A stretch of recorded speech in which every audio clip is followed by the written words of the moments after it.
Yo, yo, yo. What's good? What's good? It's Stormybman, and I am back.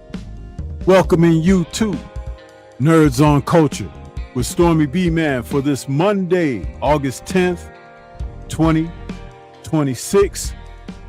This is number 168 in the series of Nerds. And this episode, we are covering some of the best weapons in film. Yeah, we're going to talk about some of that action and adventure from the side of being able to use gadgets and weaponry for our screen heroes and heroines to do their thing. And that's kind of fun. It's like being reflective on that because audiences have been constantly entertained throughout cinema history. One thing that comes to mind is James Bond, because James Bond does some stuff, man, at least the older James Bond before Daniel Craig came into play. But it's a subject that we can cover more than one occasion, but this is the introductory show where we get a chance to talk about this particular subject.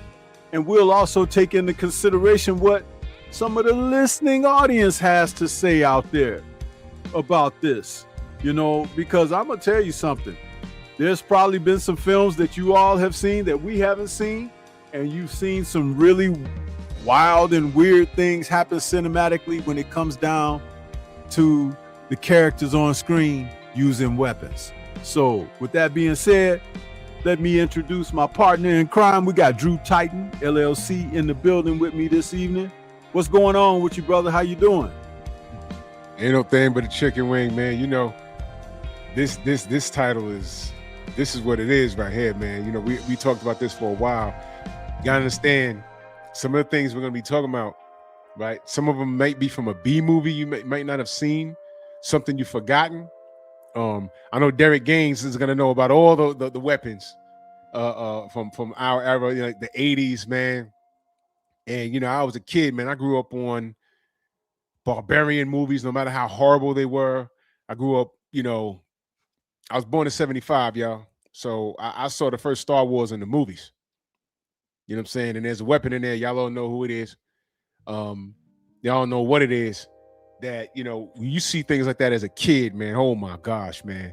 So these things are etched in my mind, man. And all through the 80s, what y'all looking at right now, some of y'all youngsters, y'all don't even know what this is right here. But let me tell you something. This was the coolest one of the coolest weapons you could ever see, man. Yes, sir. The movie's called Crawl. But listen, man, when I saw the preview for this, that weapon alone is what I begged my dad. I said, we gotta go see that. And he took me to see it, man. And the ending sucked really bad. But man, that was just, I grew up on fantasy stuff, man. I grew up, you know, the original G.I. Joe, the original Transformers. I grew up on that stuff, man. And before that, you know what I'm saying? But we're gonna talk about it, man. And we might miss some. But man, oh man, this right here is what it is right here. Yeah, and I spent last night going over some of the things that we considered when we were looking into tonight's show. So if you got some stuff that you put to the side so that we can have more conversation on it, I'm cool and definitely fine with that. But what I was able to go and find some little short gifts of scenes from movies and stuff. So I'll be using that through our conversation. And since we're kicking it off with Crawl, this is one that I have found on him. Check it out. Oh, I'm sorry. Look at that. Comes right back to him. Ooh, that's cool, bro. It's a Japanese star with blades on it, and it don't cut him, and he catches it. It comes back like a boomerang. Come on now. And I recommend y'all see this movie. There's a reason why I say the ending sucked. There's a reason. But damn, man, that was the coolest thing I ever saw. And I saw this in the movies, y'all. Stormy, what year this came out? Like 84, 82, something like that? Oh, man. Don't start me to line, because that's some of the stuff that I didn't look up. Mm-hmm. But I'll look it up right now. It was in the early 80s, though. Crawl. Definitely the early 80s. 83. Yeah. See? 1983. And the poster. Come on, I was a sucker for all of this, brother. I was a sucker for all of this. Liam Neeson was in this. You remember? Oh yeah.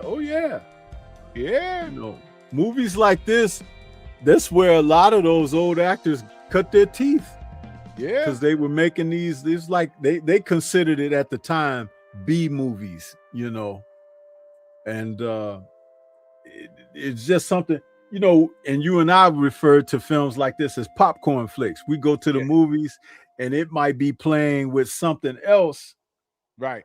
But we wanted to see that because it's it might have been a more adult themed movie playing, but then it was playing also. So, because that was back when movie houses would play more than one movie, and you get a chance to see more than, you know. Stormy, you got it right. I just thought of another show. This is why this show is so dope. We think of things as we're doing the show. Write this down. Mm-hmm. Best villain soldiers. The best soldiers? Villain soldiers, like the bad guys. Like, for example, stormtroopers. Oh, okay. You know what I'm saying? We never knew. Like, man, how the hell do they have so many of these guys in these white, in this white uniform? These, you know, and then you realize they're all clones. Yeah. But there's a lot of soldiers from different movies, and that it's like, you know what, they were kind of cool. Stormtroopers were cool to me to look at. You know what I'm saying? But yeah, but we'll get back to this. Krull, 1983. This, I can't remember the name of it. The damn weapon. What was the name of it? I can't think of it. The glaive, something like that. GLAIVE. That's what it was called. Yo, there was a part 2 to this? Yes, I think it was. No way. The glaive. Yep. There was how did I miss a part 2 to this? It probably didn't get a general release. Certain films from that time that got sequels, especially if they were like made on what they used to call it a quickie budget, which means a fast turnaround for profit. They didn't get the general release that the original film got, especially if the budget might have got slashed. Like 1976, the remake of King Kong. Yeah. Dino De Laurentiis produced that film with Jeff Bridges and Charles Grodin and Jessica Lange. That was Jessica Lange's first starring role, believe it or not. And she went on to do The Postman Rings Twice with Jack Nicholson and stuff. Right. And she became a top Hollywood actress in her day. But King Kong, where she played the remake's version of Fay Ray, that Kong was attracted to, the blonde beauty, so to speak. King Kong was a successful movie. It had a huge budget because they built a King Kong, a 40-foot King Kong model, a robot. Yeah. But it didn't work well. So it only made it in a couple of scenes in the film. The rest of it was a guy by the name of Rick Baker who went around in a gorilla costume, right? But the reason that I'm mentioning King Kong is, like Krull, there was a sequel to King Kong called King Kong Lives, but it didn't get a general release like the original film. Right. Kong, who fell off the top of the World Trade Center, supposedly to his death, scientists, when they excavated his body from New York, they took him to some kind of lab and gave him like a heart transplant of some kind, like they put an artificial heart in him or something. But they kept him alive. Oh. But again, now I've never seen the movie, but I'm aware of it now because even on Amazon, you can actually buy the DVD or the Blu-ray on Amazon. I was like, I didn't even know they made a sequel to King Kong. Didn't even know. Did you know? I had no idea. Yeah. Yo, Shogun stupid. He said the name of the weapon is called the Glaze. Glaze. And you know right where it stabs you, right? Yep.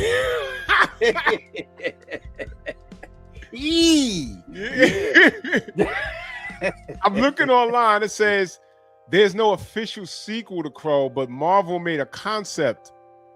It says right here, Marvel Comics published a 2-issue comic book adaptation of the original movie. With the second issue, it's the story of the first film. So it sounds like it may have been a prequel. Yeah.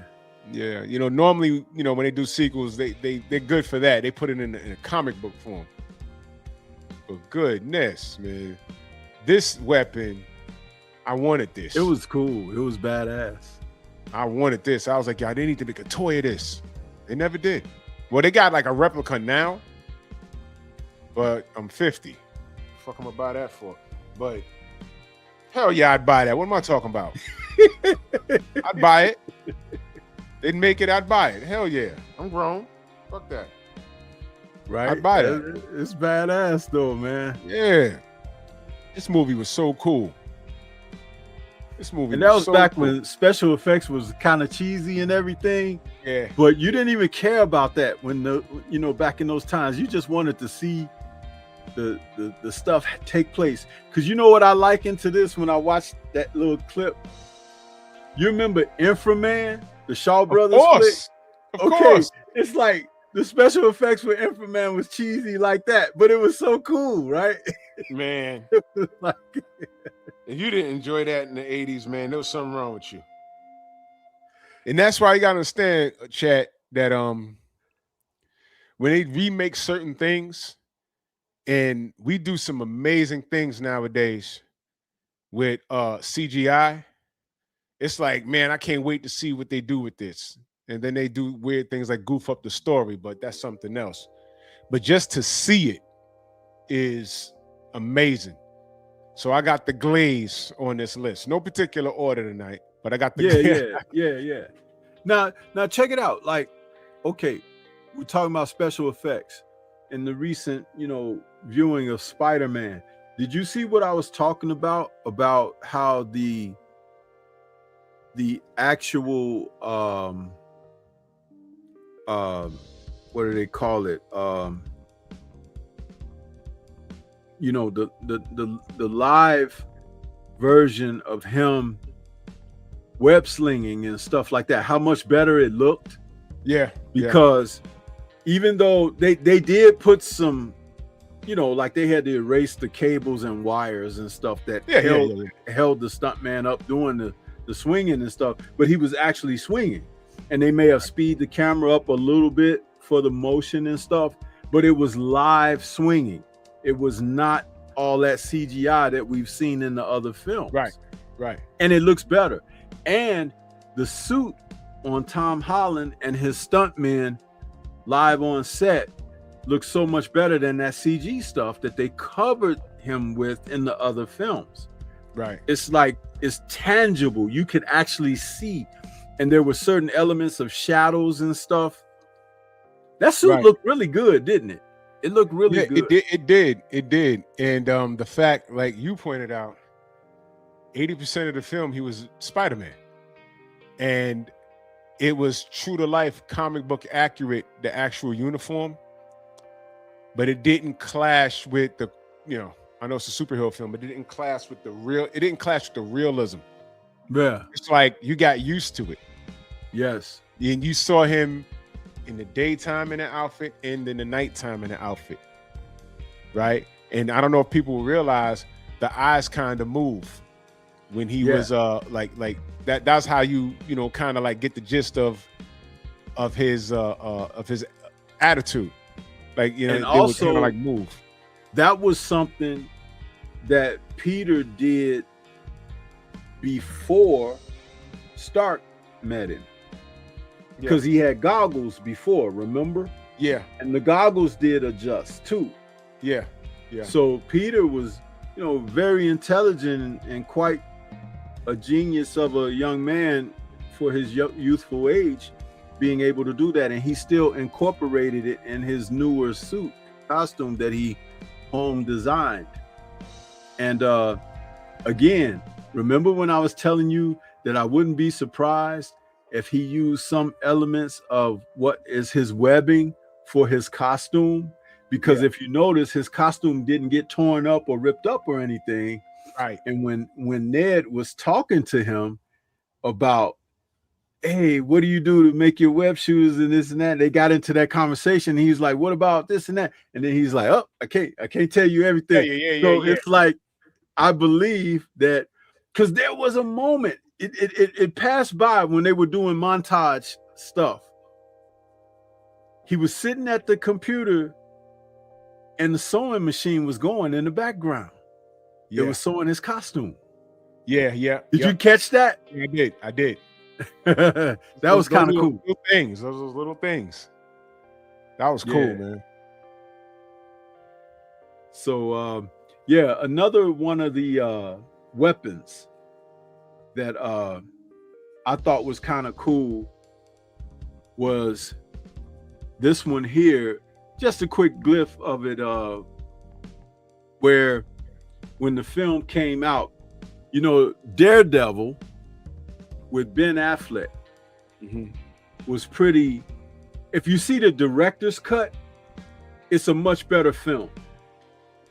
If you saw the theatrical release, a lot like Zack Snyder's fare with WB, with the studios, for whatever reason back then, they really fancied tampering with the director's, you know, version of how they wanted to make these films. But Daredevil, the director's cut, has some elements in it where they introduce Elektra. You know, Elektra Nachos, who becomes Daredevil's love interest and everything, played by Jennifer Garner. And she uses the Japanese sai weapon. And I thought that was kind of cool, you know. And she used those weapons, and she really learned how to spin them around and everything when she got the role for the film. And she became so good in her little cameo in Ben Affleck's film, they gave her her own movie. And that's where the film Elektra was born off of. You know, she was like, you know, so good at what she did in there. And, you know, that was pretty solid, you know. Yeah, the fact that she, that's commitment, man. Yeah. Take the time to learn. I don't know if she's like an expert at using them, but she learned it enough. She became by the time that film was done, dude, they did not use a stunt person for her twirling those sai. She could use them like a real person who has practiced them. She was very good at that. Well, she did very well, man. You know, and you guys got to understand when you have a character and they're using a weapon, you're introducing it to the silver screen. It's the character, the weapon becomes a part of that character. It becomes synonymous with the character. So it's like when you think of the character, one of the things that makes them cool is their weapon. Right. And this is a nice segue into the lightsaber. Because yes, sir. If you, as a kid, if you know anything, when I first saw Star Wars, you know, I was young to catch on the storylines. But if I remember anything when I left that theater, it was the lightsaber fight. It was the coolest damn thing you could ever see at that. And this was what, Stormy, 79? It was the 77 for Star 77. Wars. I was my parents took me to the theater to see it. I was a kid, but I remember leaving like, oh, what the? You know what I had? You know what I had, Stormy? Do you remember the lightsaber toy that was like a balloon with a flashlight in it? I had that. Me and my brother had two of them. We'd be fighting in the room. The original Kenner toys used to have a little, like they were little plastic figures. Their arms could move up and down. Yeah. And for the Jedi, they had a little pin thing that they would come out, and you just slide it down, and the lightsaber came out of their hand. That was so cool. I remember that. My cousin had the Luke Skywalker. He had the Luke Skywalker from Empire Strikes Back. He had the lightsaber in his hand. Yeah, in the arm. You know, and he had the bigger ones too, the 12-inch Darth Vader and Obi-Wan. Yeah. And so, one of the things that people has said after the first couple of Star Wars films, The Empire Strikes Back, and of course A New Hope, the original film, when George Lucas has said that he was doing the second trilogy, he talked about fans and fandom stating like all of the wonderful things they would love to see done with the lightsaber. And in the Phantom Menace, there's a great scene, which is this little clip here is from Obi-Wan fighting Darth Maul in the Phantom Menace. But when they were in the when they went to do those negotiations, right? And they were trapped in the hallway by those decal robots, and they got trapped in the corridor. So they were trying to get through this door and they couldn't get through. So Qui-Gon took his lightsaber and he stuck it in the center of the door, and it started burning the door open, you know, like from the center and everything. And they was like, oh, they're coming through, you know. And it's like, but George Lucas, in the behind the scenes on the DVD of that movie, he talked about that. That's the kind of stuff that audiences wanted to see done with a lightsaber. Like, can you stick it in a wall and just cut the wall open? Those little like things, that, you know? Yeah.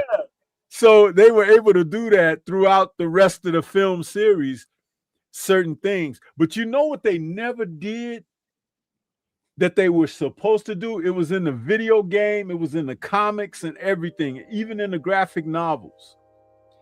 In The Empire Strikes Back, there's this one scene where Vader is facing Luke, right? And he's hiding in the dark, and Luke is looking for him, but you can hear him breathing. And Luke is on like a scaffold. He's walking on a mezzanine like type deal. Yeah. And Vader throws his saber, and it knocks the thing down, and Luke comes tumbling down.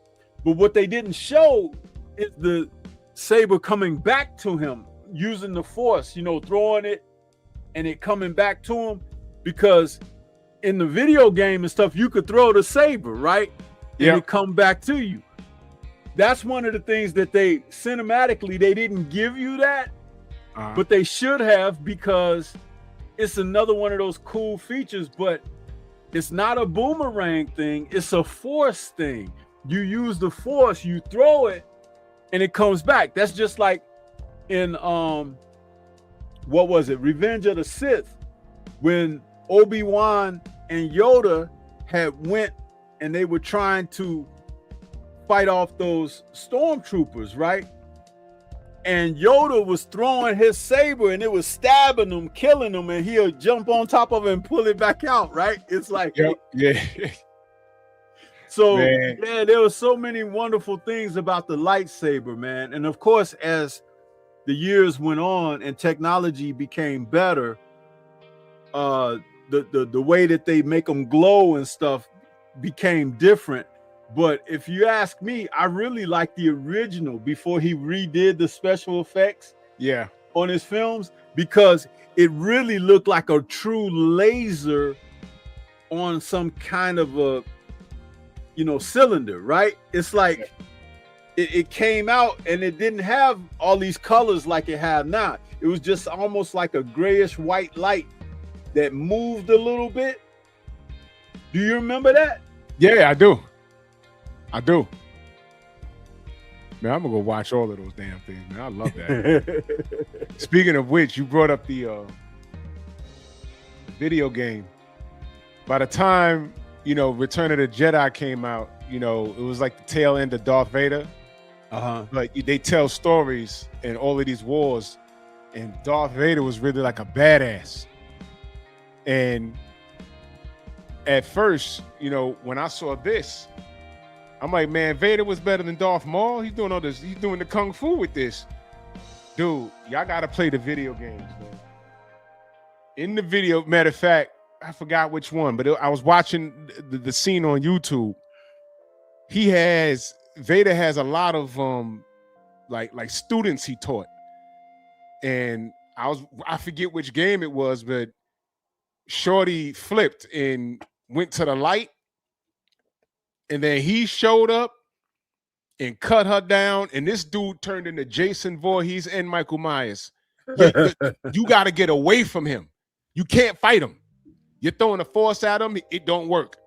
You're trying to cut him, it don't work. And he's walking after you, and you're running for your life. That's how badass he is. Yeah. There's another game where it says Lord Vader has joined the fight. You got to retreat because you can't beat him.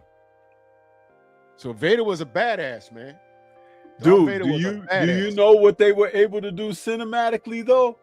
But you gotta see the movie, because a lot of people, you know, with the newer films, they, you know, some people just kind of fell off. They didn't like what Disney was doing. They didn't like what, you know, Kathleen Kennedy was doing and everything.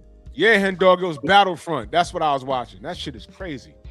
But that movie Rogue One, that was a dope ass film. When that third act came and Vader showed up, holy smoke! Boy, was he badass in that scene, wasn't he? Yo, every actor needs an academy. That last dude, when he took the CD, he was like, "Go!" Yo, that was panic. That was panic. Man, Vader came through there. He was like, bro, that's one of those everybody scenes. out, bro.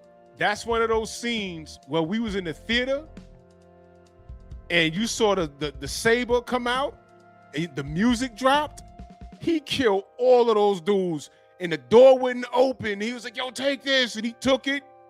He stabbed him through the damn door. Them dudes dipped. It was like, go. Yo, he was panicking, bro.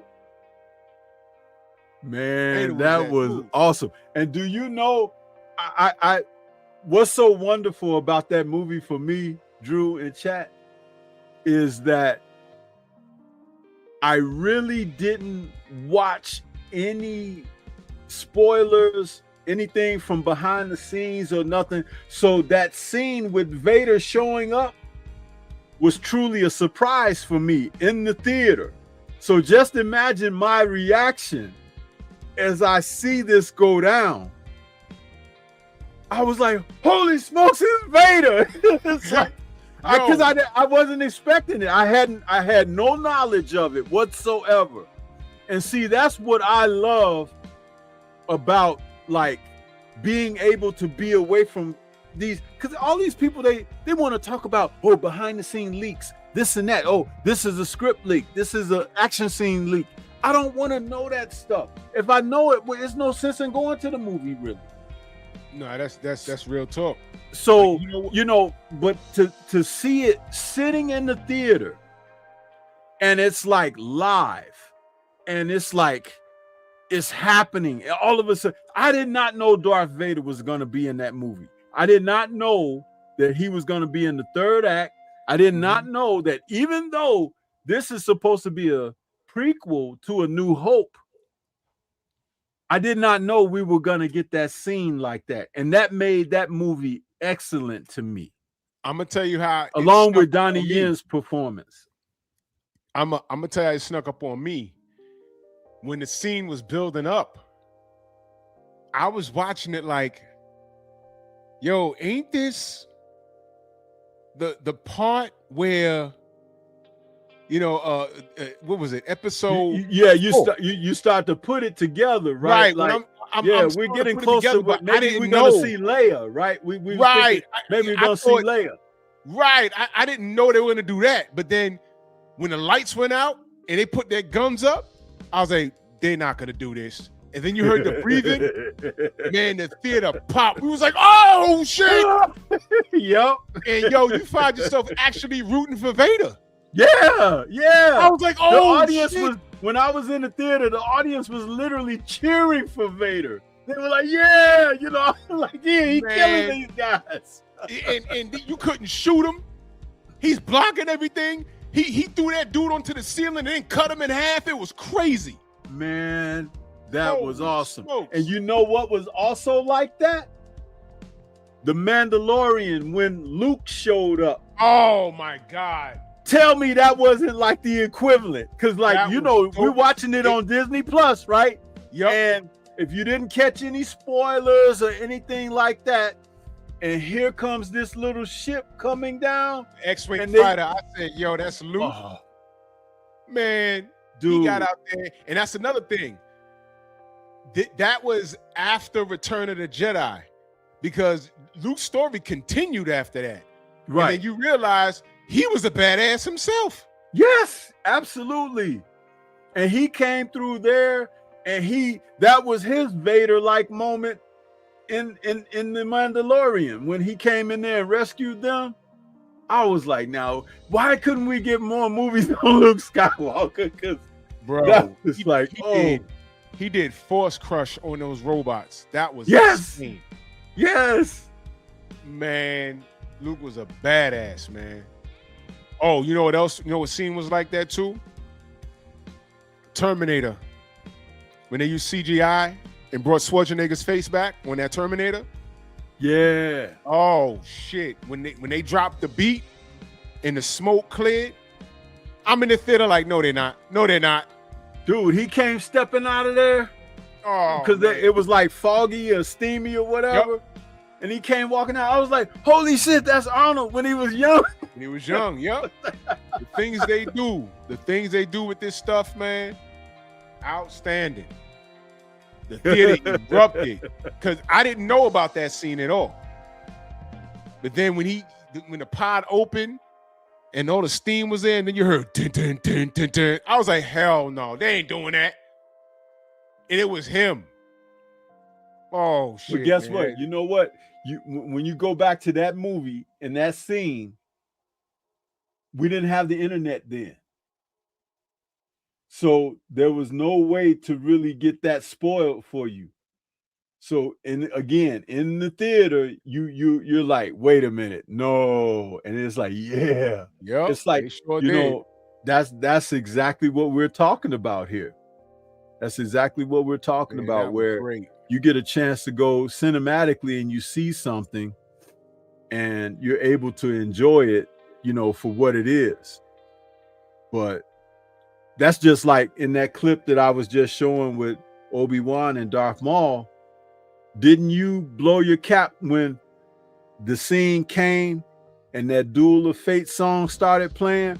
When Obi-Wan was about to fight Darth Maul, and Darth Maul lit his lightsaber, and then one side lit up, then the other side lit up. Man. Tell me what that was like when you first saw that for the first time. Because he was standing sideways like this, and he lit his saber, and the thing went, and then it went out the other end. It's like, man, that was badass. And that's another weapon.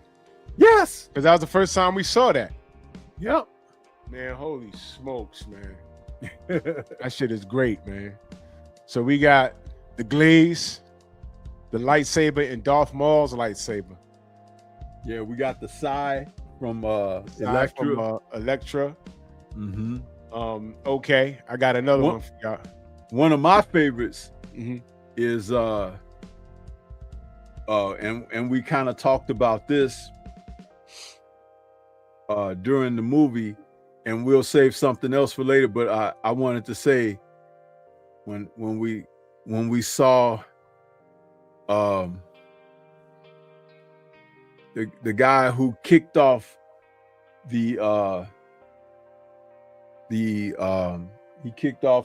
comic book movie craze again, and that was Wesley Snipes as Blade. Yep.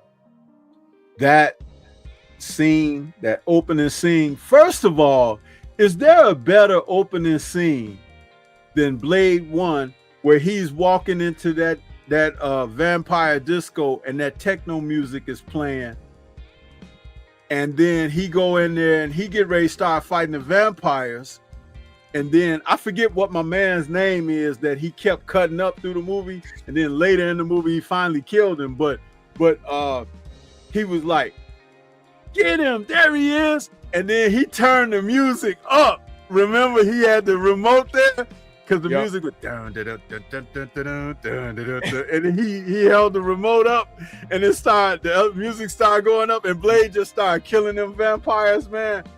But this right here, bro. Man, Blade, I don't think there's any more. I can't think of a harder intro to a film than Blade. Blade is like, man, that right there, bro. I mean, come on. You saved the MCU. Man, this is Yeah. Blade had a bunch of great gadgets. He had a bunch of them, but that damn sword. What's the name of that sword? I have no idea if his sword had a name or not, but I know that badass handle. You click that button on it. And if you holding it, it'll damn cut your hand off. Cut your hand to bits, not off. It'll cut you to bits. Your fingers, there's no putting it back together. Your hand is Yeah, like a jigsaw puzzle. Dude picked that up. All of those blades came out. Matter of fact, I told you my boy bought it. And I'm sitting there looking at it.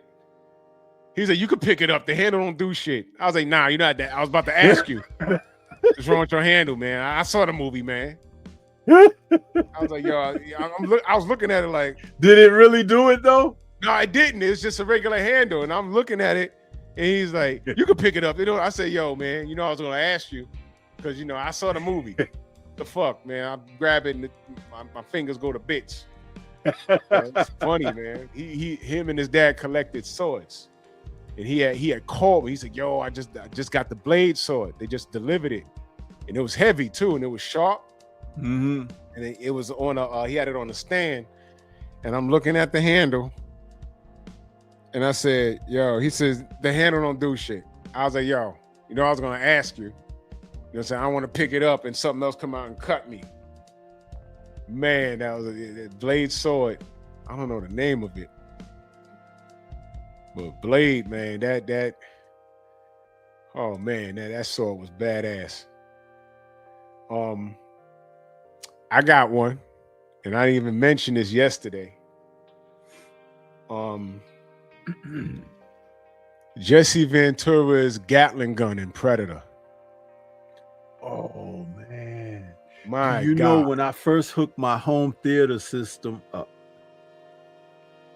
Predator was one of the best movies to put on at the time because it had that DTS audio on it when you're watching it at home. And do you remember when the Predator was in the tree and they couldn't see him and they were looking around, and the Predator, he has that weapon on his shoulder. Yeah. And he shot the thing, and it hit old boy and knocked him out, killed him. And when it goes shoom like that, right? It's like, oh man, on my home theater system, when I first, and this is when I was just starting out with home theater, so I had a different type of system. It was very cheap, but I thought it was the best thing in the world. But little Zenith speakers and stuff, the speakers was only 35 watts, man. It's like, but I thought my little studio apartment, I thought I was doing something right. I'm watching art. It was for you. That's all that mattered. Dude, I watched Predator I don't know how many times. But yeah, that Gatling gun that Jesse Ventura had in there, absolutely, man. Absolutely. That was so dope that we hated to see how he died. I know. We liked the gun so much. We was like, damn, man, that's so I ain't got time to bleed. I ain't got time to bleed. Man, that thing was cutting the whole forest up, man. Loved it. Oh, how can we forget this? Your thoughts when you first saw RoboCop's gun? Man, you know what? He was kind of like, if you want to say it for real, he was kind of like the original cinematic Iron Man, wasn't he? Yeah, he sure was. He sure was. Dead or alive, you're coming with me. Man, that dude. Yeah. RoboCop was awesome, bro. And that gun, there's a name for it. And now they have bump stocks where you can actually have your handgun really do that. Mm-hmm. But back then, when you saw that in the movies in 87, I remember when I saw RoboCop, because I went to the theater like with a group of friends and we went to see that. But I remember seeing that movie and thinking how cool it was because it was set in Detroit, if I'm not mistaken, right? Yeah. In Detroit. But it's like, the guy that played him, I forget his name, the actor, but you know, he took a fall in there, and then they used that technology to kind of bring him back and all of that. But the movie was so badass. You know, it was like, man. It was. RoboCop It was. was badass. Yeah. You know, They remade it too. They remade it, but if they remake it now because of what they can do with special effects and stuff now, they could really make him awesome now. the actor is still alive, man. I would want them to bring him back. Yeah, he was something in that, man. He was Yeah, very and good. I He would kind of like- reminds me of Willem Dafoe, that guy Right.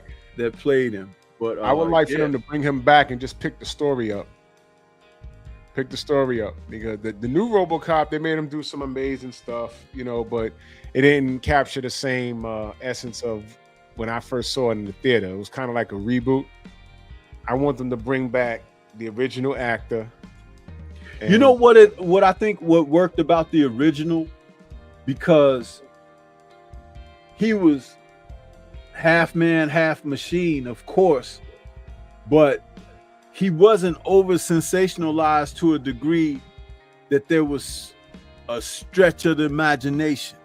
It was like you could kind of see if they could, you know, do some stuff like that. It's like, and he still fit within the realm of law and order and stuff. It wasn't like a superhero. Right. It was more like a special cop. Right. You know what I'm saying? Right. That's what it was. At least that was kind of like how I recall the impact being for me. It was right on time.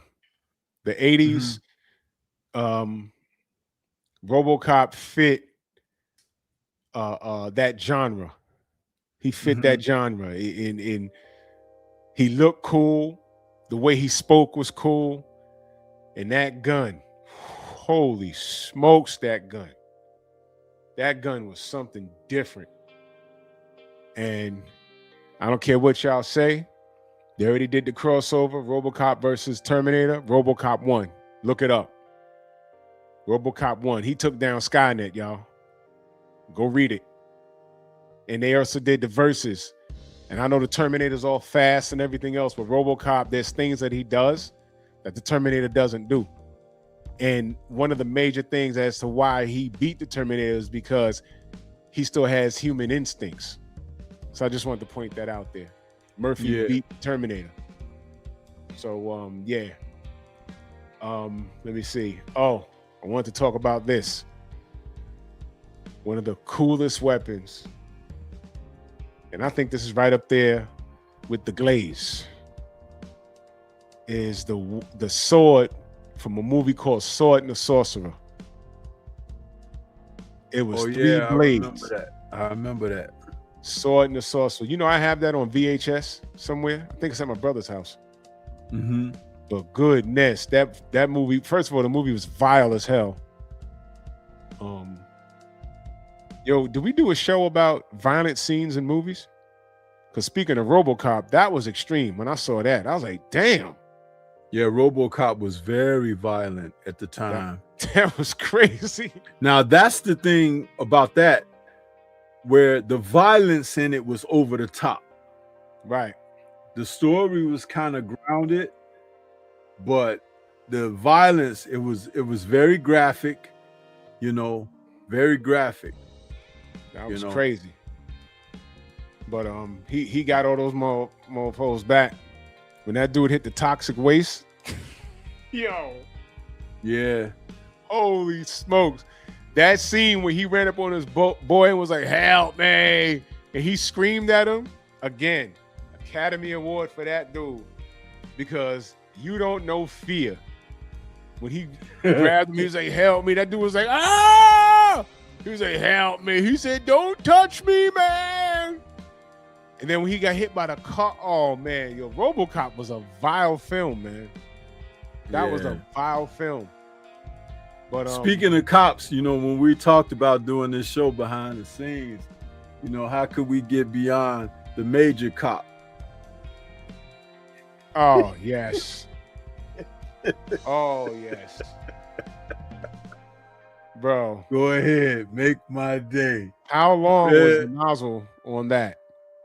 man, I think if that was in 3D, I would be ducking. You know what I'm saying? Because Clint had a way of pointing them doggone Smith and Wessons at the camera, Smith and man. Wesson, It was like, and it was ridiculous. I got a picture of it right now. Yeah, this thing will take your whole head off, bro. man. Dirty Harry. Bro, that's over the top, man. That's old school. It's a revolver 6-shooter. It's a model 29. And I swear to God, my pops had this. I had to ask him. I swear to God, he had this. But the nozzle on this was OD. And you just know when they wrote it, when this was written, they said Harry has to have something to make him stand out. They said, okay, he's a cop. With one-liners, you got to give him the most ridiculous-looking cartoon version gun. And at the time, it was a Smith & Wesson 29, model 29. Oh my God! And the sound effects, like I said, if you got home theater, when he sets that bad boy off, it do sound just like a cannon. Man. Boom. Doom. Yeah. Now, this particular clip right here is from Sudden Impact. That was like after a few years, he hadn't made one of these. I think he had maybe 4 years or 5 years he hadn't done a Dirty Harry film. Right. And I remember I was at the theater, bro. My best friend, his name was Carl, and we had went to see this because, when Sudden Impact came out, it was like a resurrection of Dirty Harry. It was popular, So yeah. we had went to check this out, and we tripped out on this scene right here because they were in a diner, and these dudes that looked like Full Force came in there causing some trouble in the diner. And Harry Callahan was in the back or something, and they was in there trying to rob the joint or whatever. And he come out with that cup of coffee in his hand, and he was like, you guys want to, you know how he talked, you guys wanna knock it off and get on out of here or whatever. He was like, because we ain't just gonna sit here and let you do whatever, And the dude, he had a bandana on his head, looked just like old boy from Full Force. He kick your fucking ass. Remember that guy from House Party? That's who he looked like. Oh shit! He was like, "Who is we, sucker?" And he said, Callahan said, "Me, Smith, and Wesson." And he reached in his coat and pulled that cannon out. And he told old boy, "Go ahead, make my day." That was the line right there. Yep. Go ahead, make my day. Of course, his brains got splattered all over the diner, Man. But, oh, badass Clint Eastwood, boy, I tell you. Fucking Clint. What I sent down there, that's a picture from Sword and the Sorcerer. Right down there. Let me see.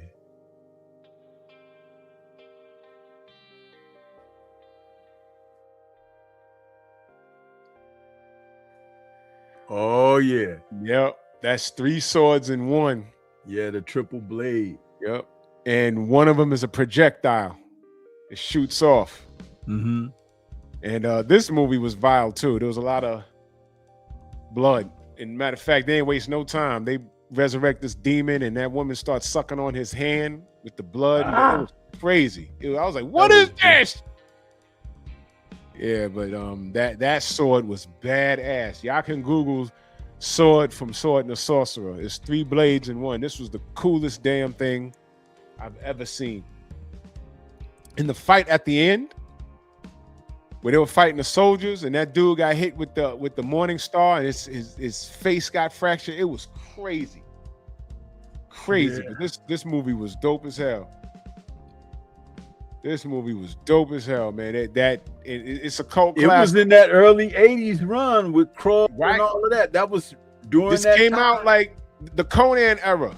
Yep. This came out after Conan, but by then I was already hooked. Anything with barbarians in it, spaceships, cool guns, I was a sucker for it.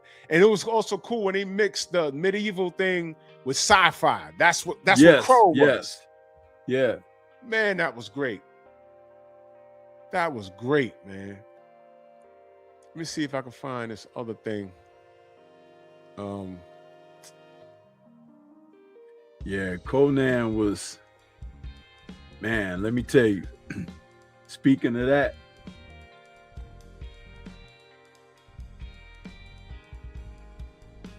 There you go.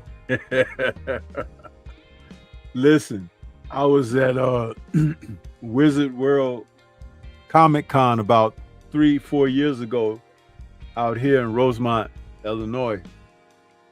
And the guy that made those swords for the movie Sword and the Sorcerer, Conan, and all of that, it's the same studio that makes those weapons. I got a chance to actually hold that Conan sword. That thing weighs about 15 pounds. Yeah. Yeah. And look at how Arnold is twirling it and everything. You know, they brought in a real, like the guy in the movie, the little Japanese man that was training him was the real sword action choreographer for the film. Yep. And the real martial artist that showed Arnold how to use that sword. So imagine that's a 15-pound sword that he's twirling right there.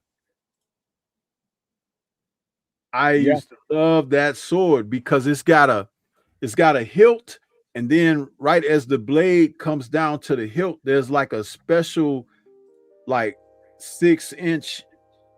It's not a blade, but it's a handle where like you could take your hand and hold it for extra strength. And the rest of it is a blade. You know what I'm saying? Do you understand what I'm trying to say? Yeah. This guy that was I think I mentioned this to you. We had a flea market here years ago, and there was a guy that sold swords, and he had a replica of the Conan sword. And I tried to snatch it up, and it caught me off guard how heavy that damn thing was. Yeah, man. I was like, what the He said, yeah, it's not sharp. But he said, nah. He said, you know. And I said, wait a minute. This is what he was twirling in the goddamn movie? Yep. He said, yeah, apparently so. I said, sheesh. My God, man. Shout out to Arnold. Now I'm gonna set this up. I'm gonna explain what this. You might know what this is, but I'm gonna explain what this is. Because I just saw my brother in the my brother Young Deezy. He mentioned it, and incidentally, yes, sir. Let me get all files here. I know I saved it. Okay, I'm gonna have to just okay, here it is. Okay. That taxi. This taxi is a weapon. That's Harry Canyon's taxi from Heavy Metal, the animated movie. You remember that, Stormy? Yeah, I remember Heavy Metal. Yeah. Yep. And this was the coolest story. I understand he had a short comic book run too, but I would like to have seen a whole film starring Harry Canyon. You know, and he was a taxi, but this thing had guns in the back. It was some of it was bulletproof, and if you jumped in his cab and tried to rob him, you pull up that next picture.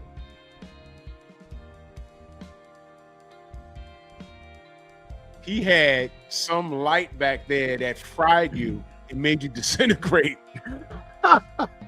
This dude said, "Okay, sucker, hand over your cash." And he pressed the button and fried that dude, and he disintegrated, and he dropped his gun. And he said, and he took the gun and put it in a glove compartment. He had blades and a grenade in there. It was like, God damn, how? And he was from New York. What up, Clarence? My brother Clarence McClain. Yo, what's good, Clarence? Yep. Yeah, buddy. So Harry Canyon's cab. That's a weapon. That was awesome, bro. That was awesome. Harry Canyon. Love that, man. This is a cult classic, by the way, y'all. This is a cult classic. If you haven't seen Heavy Metal, the movie, damn, that came out in 1981. And the soundtrack, you got to have a love for classic rock. The soundtrack is awesome. Soundtrack is on YouTube. You listen to it. Yeah, Drew, take those down so because I don't want to ban it from the studio. Just take them down in case you want to put some more up. Okay. I Yeah. moved them. What about this one here? Oh, of course. Of course. Indiana Jones. Man, he was badass with that whip, wasn't he? Yeah, he was nice with it. Indiana Jones with the whip. He was nice with it. Man, that was awesome. Indiana Jones with the whip, man. But you know what the funniest part in Raiders of the Lost Ark, my mother, because again, I saw this in the movies. The scene where that Arab guy. Yeah, the Arab guy jumped out on him with the knife and did that. Yeah. He did the move, and he pulled out the shotty and blasted him. In the question, yo, my mother fell out her seat laughing at that. That dude jumped out, did some. He was like, boom, game over. Dude, that scene right there was the funniest scene in years for a movie. Audiences and people, film critics, everybody talked about that scene for a long time. And you know what matched it?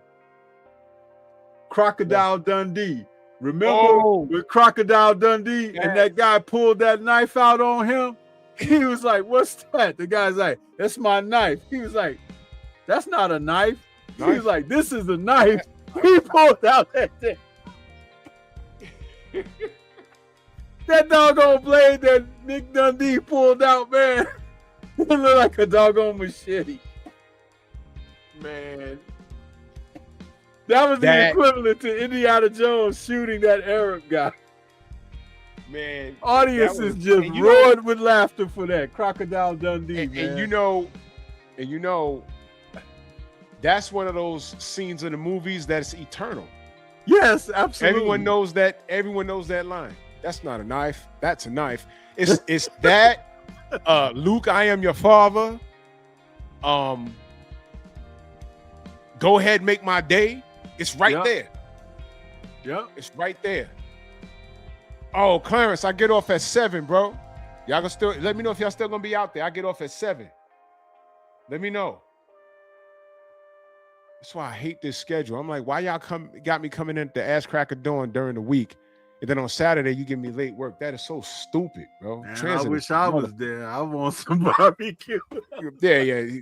Terrence is cooking, man. He's cooking. Just the thought of it make me hungry. No ducks on barbecue, man. And I get off at fucking 7. Barbecue some asparagus. Put some sauce on it. But yo, Clarence, put the information in the chat though. Anyway. Get off at fucking 7, bro. 7:27. Not 7:20. Not 7:30. 7:27. Fucking ridiculous. Yeah, thank you, Hen Dog. Get to the chopper.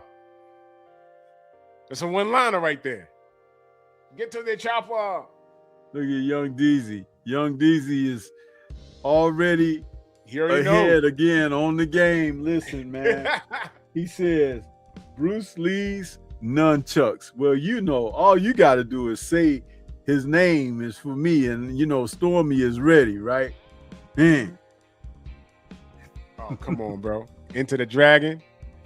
That's right before he beat. Actually, he beat Jackie Chan's ass. And that's a little after he kicked his ass. Yeah. Look at that. Yep. That's Bruce there, boy. Now, I got a story about those he's using. I got to call my brother. My brother ordered from Black Belt Magazine, Stormy, the replica of what Bruce Lee used. Those right here that he got, that he's using, those were hard rubber with a chain. Yeah. And my brother has the yellow and black Game of Death nunchucks, the real ones, right? But not the string, not the cloth string. He has the chain. Yeah. He also has what they call the Coco Bolo nunchucks, replica used in Chinese Connection. No. I think it was Return of the Dragon. Mm-hmm. He has a copy of those, right? Chain, not the string. And he has these used in Into the Dragon, right? And it was hard rubber and they were heavy. Well, I haven't held them in a while, but when I was a kid, I'm like, yo, how the hell is he swinging them so freely? But I was a kid when he ordered those. Hey, hold it down for me for a quick second. Yeah.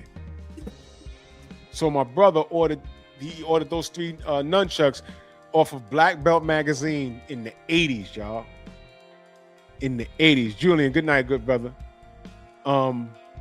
He ordered it in the 80s, man, and the hard rubber ones were they were heavier than the real ones he had. And my brother keeps stuff. I haven't asked him in a long time, but I'm sure he has them, like in his closet somewhere. But this was the coolest thing.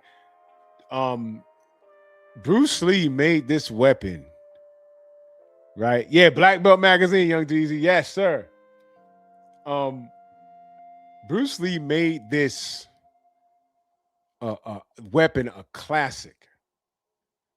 He made this weapon a classic. I did a little, I don't know, when I was reading younger, from what I understood, that this wasn't even a weapon. As a part of like Chinese history, they used it to do something in like for crops or something. They would like use it to like beat down crops or something. I don't recall. But man, when you first saw Bruce Lee use these, man, Bruce Lee passed on before 1975. But by the time I think the first Bruce Lee film I ever saw was probably Return of the Dragon, right? And I was hooked, man. And the coolest part, like I said, there's certain things that are synonymous with the character. And it's either something that they say, a one-liner, or if it's an action star, a weapon that they use.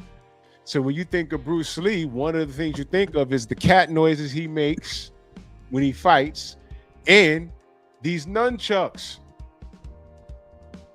This was the greatest thing ever. Let me tell you how creative my dad was, right? Me and my brother were kung fu'd out growing up. We were always playing, like I was fighting them. We make them noises in the movies. We're running through the house fighting each other and stuff, right? My pops, right? There was like no Home Depot back in the day. My father was always a tinkerer. He always would go to the hardware stores and he bought some I don't want to say it's foam, but it was like hard, it was like carpet type material. He rolled it up and glued it, and then put some rubber around each end, glued that, and then brought some rope and connected them. And he came home, right? Stormy, I will never forget this. And they were green and black. And he came home and stood in the living room. and me and my brother looked at him and was like, "What's wrong with that?" And he looked at us like in the movie. He looked at us, and we was like, and he pulled one out. Was like, I was like, "Oh!" I said, "Give me!" And my brother said, "Wait a minute, we gotta share that." And then he pulled out another one. We was like, "Oh shit!" He made them. He made them, man. Oh my God! And you know what? They since made like plastic ones and that you bought at the little Asian stores. They were not better than the ones that my dad made, bro. Look here, I want to share something. This is a little show and tell. There's a brother on the channels of YouTube. He's a Bruce Lee collector. His name is Charles Damiano.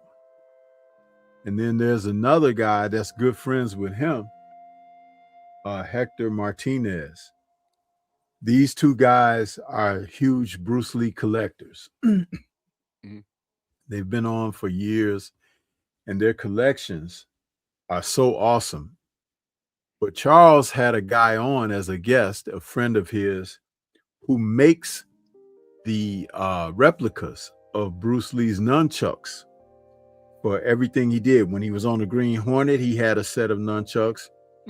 When he was in his 4 films that he did, 3 of the films he used nunchucks. That was Fist of Fury, Way of the Dragon, and Into the Dragon, and also later Game of Death. But in each outing, the nunchucks that he used were different. Yes. And this guy makes the replicas of the nunchucks that Bruce used, and he can make them 2 ways. He can make them with the real substance like wood, or he can do them where they're like the film prop that Bruce actually used in film. Now, Bruce used both, but one is safer than the other, of course. Right. Now, this gentleman, you know, I was watching Charles's show. This was recently, a few months ago, and they had put his information out there. They said if you wanted to order some replicas, you know, the ones that he had in Way of the Dragon, they were thicker. They were a thicker wood handle and everything. But he makes them with the same exact chain length and everything. The ones in Fist of Fury that he used 2 different kinds in Fist of Fury. When he went to the Japanese school the first time and beat everybody up, that scene that you showed on your show the other day. That was one set. And then later when he fought the Japanese master at the end of the movie, he had a different set. And that different set had like circles around the handle. It was like it was, you know, tape going around it.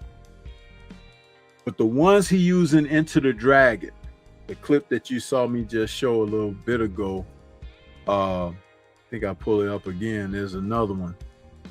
This right here, the set that he's using right here is a specially designed set because it has a certain chain length, and at the end of the chain links, before they attach to the base of the wood, they have something that's similar to like hooks.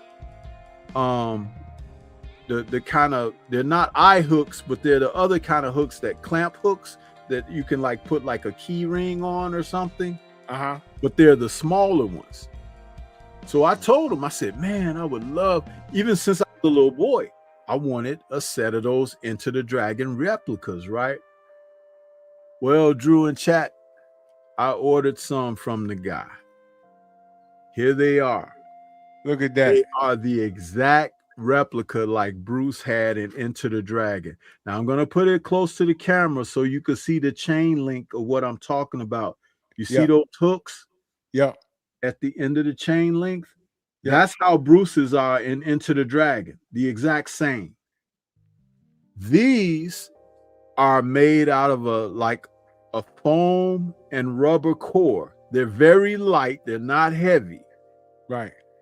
And you can't use them to beat nobody up with, but they're just the replicas like Bruce used in the movie.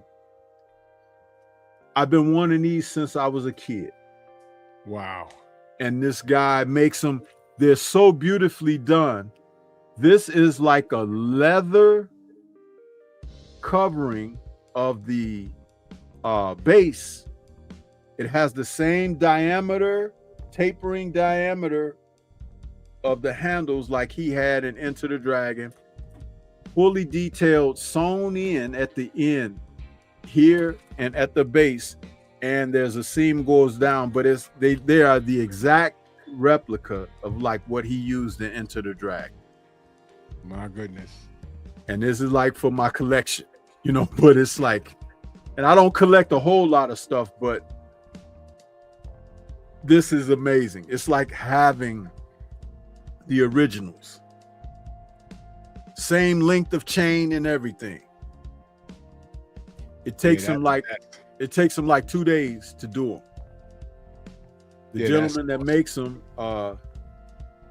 if anybody's interested in getting that, I can provide the information. But this is awesome. This is awesome. And we're talking about over 50 something years that I've been looking to obtain those things, because even the ones that you could buy out of Black Belt magazine and everything, they are similar, but they're not the exact. They're not quite replica. Right.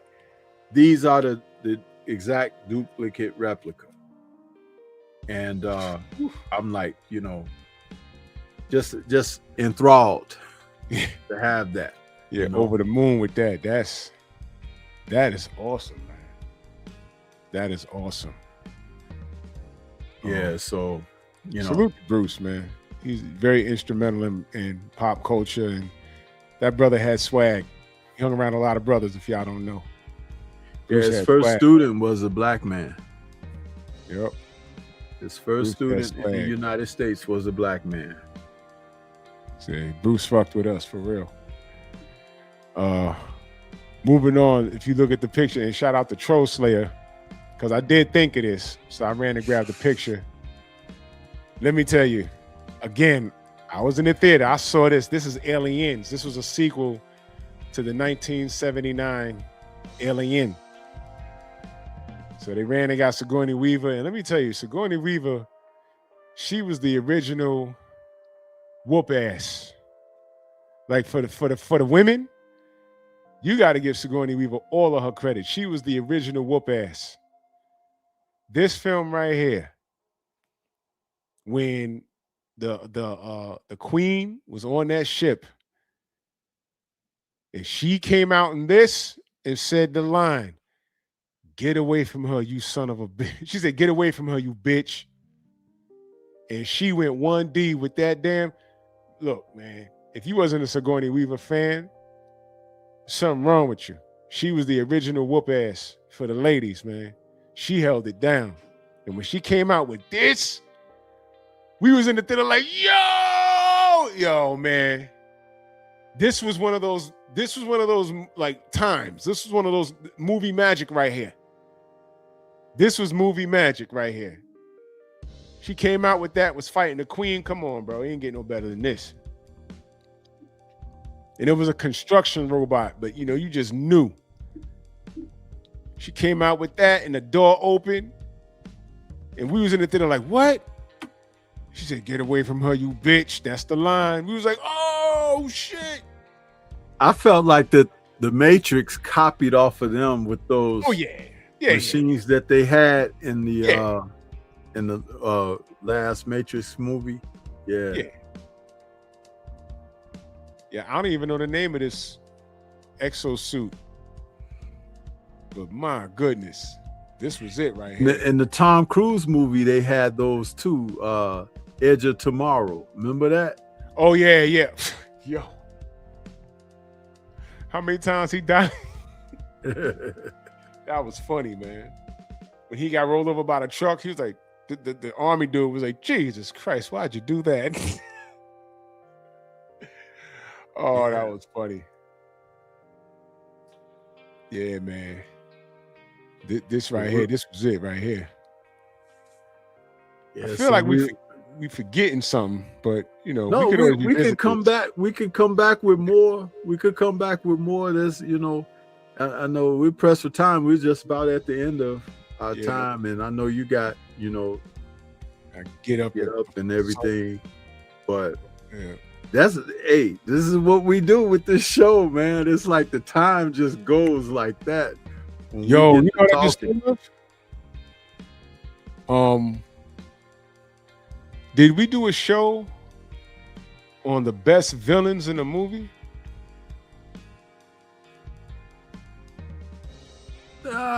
No, we didn't do that. That's one of the ones that we had put down on the list. But remember, you just mentioned earlier in this show the best villain soldiers. So Right. that can kind of fall into the same kind of category, You know really. what? Yeah, let's do that. Best villains, in their soldiers. Yeah. That's gonna be awesome. Oh man, that's gonna be a dope ass show. I gotta get all the pictures. I got everything in my head right now. And I think it was Young Deezy or one of the other brothers out there that said they wanted us to talk about the Spawn animated series. We gotta Oh, we gotta do a show on that's that a great too. series. That's a great series because they I've got stuck. it on DVD. Yeah. I mean, watch it to refreshing myself because I haven't watched it in a long time. I remember when it was on HBO. Shout out to Young Deezy. I thought that was you. That's why I said it was you or someone was asking us to do Spawn, the animated series. I got the Spawn movie with Michael Jai White that recently got released earlier this year or late last year, I think. Late last year or early this year on 4K. Wow. Yeah.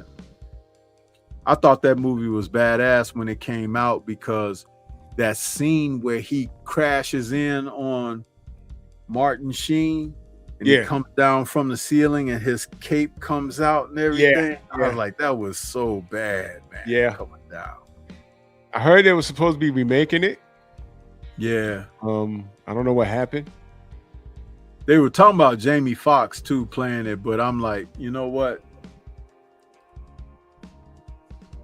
Todd McFarlane, I don't know what's going on with him because there have been several projects attached to him, primarily the Spawn thing, but he hasn't made a move on it yet. And I think that's because he's probably not giving up any of the creative license to it. No, you're right. You're right. I respect that, Yeah. Yeah. I want him to have creative control on it because that's a dark character. Mm-hmm. And shout out to Todd, man. I got Spawn #1 signed by him. I got Spawn #1 signed by him. And I have it airtight. I'm not even opening it. I have it airtight. I have it in storage. I have a bunch of his he had a bunch of toys made. I got a bunch of those shits. I got a bunch of them. And shout out to Todd, man. Him and Jim Lee and Rob Liefeld and Wills Portacio and Eric Larson and I think Art Adams. A few guys I'm missing. They took art comic books to another level in the 90s, man. Like when I was in high school, like late 90s. No, like early mid 90s. Holy smokes, that was impressive, man. I remember in the Michael J. White Spawn film when he went up the side of that wall and the police was trying to put their searchlights up and he made himself look like the wall. Yeah. He disappeared into the beam. That was kind of cool. Yeah, it was, for the time that it was made, It's pretty good. Yeah. It's pretty good. I liked it. 10:30. I gotta pack it up. Yes, sir. Okay. Final thoughts, bro. Final thoughts. The great part about this is that we can always come back and do a part 2 because there's a lot of things that we didn't, we didn't miss it. We just ain't have enough time to speak on it. And Yeah. that's what this show is about, man. You can reminisce, and there's always things that pops in my mind. And as y'all can see, we're thinking of other shows as we're doing this show. So, you know, this is just fun, man. This is just so much fun, man. Appreciate you, man. This is dope. And can't wait to see what we do next week. It's gonna be fire. Yeah, hell yeah. So, well, I just want to say that it's been a pleasure doing this particular episode. I believe that even everybody in the chat, we got so much a positive response to like what we did share and talk about already, because again, this is the kind of thing where people can come together and just be like hang and talk stuff about nerding out, you know. That's what this show is all about. And I'm glad and proud to be able to do something like that where people can come and just let their hair down about, you know, this aspect of culture. So I appreciate everybody that's out there, you know, share the show, you know, post it to your social medias and everything, because this kind of stuff, people be looking for this kind of stuff. I know I do, you know. Yeah. So with that being said, we're gonna get ready to get on out of here. Appreciate you, Drew. No doubt, brother. It's been another knockout of the park with this one. So yes, sir. Yeah. So all right, good brother. All right, take it easy, bro. Okay. So I want to say shout out to the mighty LDBC. And we're going to pay some bills before we go. But I appreciate everybody out there.